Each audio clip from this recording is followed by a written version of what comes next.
Hello সকলকে mini ব্লগে welcome. তো অনেকদিন পরে আমি আর আমার বান্ধবী মিলে দেখা করব, তো চলো। তো দেখতেই পাচ্ছ আমার বান্ধবী, হে দেখো হাই বলেছে। ও একটু লাজুক, ওই জন্য ফ্রেম থেকে তাড়াতাড়ি বেরিয়ে পড়েছে, বুঝতেই পারছো। তারপর আমরা চলে এসেছি কলেজ টিলা। তো অনেকদিন ধরে আমরা প্ল্যান করছিলাম কোথায় দেখা করব। তো আমরা ভাবলাম যে এই জায়গাটা, কলেজ টিলা জায়গাটা খুবই সুন্দর।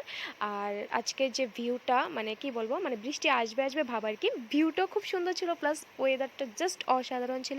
একটু ঠান্ডা ঠান্ডাও লাগছিল, খুব ভালো লাগছিল। তারপর আমি টুকটাক নিজের কয়েকটা ভিডিও করে নিচ্ছিলাম আর কি। আর এর মধ্যে চিরু লোকেশন দেখছিল, মানে কোথায় ভালো মানে ফটো উঠবে আর কি। অ্যাকচুয়ালি আমরা দেখাও করব, প্লাস কয়েকটা ভালো ভালো ফটো তুলবো, ওই জন্য এসেছিলাম। কারণ আমি তো ভাড়া ছেড়ে দেবো, তো আমরা এই জন্য এসেছিলাম। তারপরে আমরা দুজন মিলে টুকটাক আমাদের কয়েকটা ফটো তুলে নিলাম। যদি আমার ফটো বেশি তুলে দিয়েছে, ও নিজের ফটো অনেকটাই কম তুলেছে। তারপর আমরা চলে এসেছি চিরুর মামার বাড়িতে। এই যে সামনে পুচকু বেবিটা দেখতে পাচ্ছ, কিউট। ও ভীষণই কিউট আর একটু একটু দুষ্ট। এটা ছিল চিরুর ভাইয়ের ছেলে। তো ওদের বাড়িতে আমরা অনেকক্ষণ আড্ডা মারলাম, গল্প করলাম, ছবি তুললাম, দেখতে পাচ্ছ ওকে নিয়ে। তারপরে অনেক লেট হয়ে গিয়েছিলো আড্ডা মারতে মারতে। তারপরে আমরা বাড়িতে চলে যাব, কারণ অনেকটা লেট হয়েছে। তো ঠিক আছে, আজকে যে ব্লগটা এখানে শেষ। দেখা হচ্ছে তোমাদের সাথে নেক্সট ব্লগ।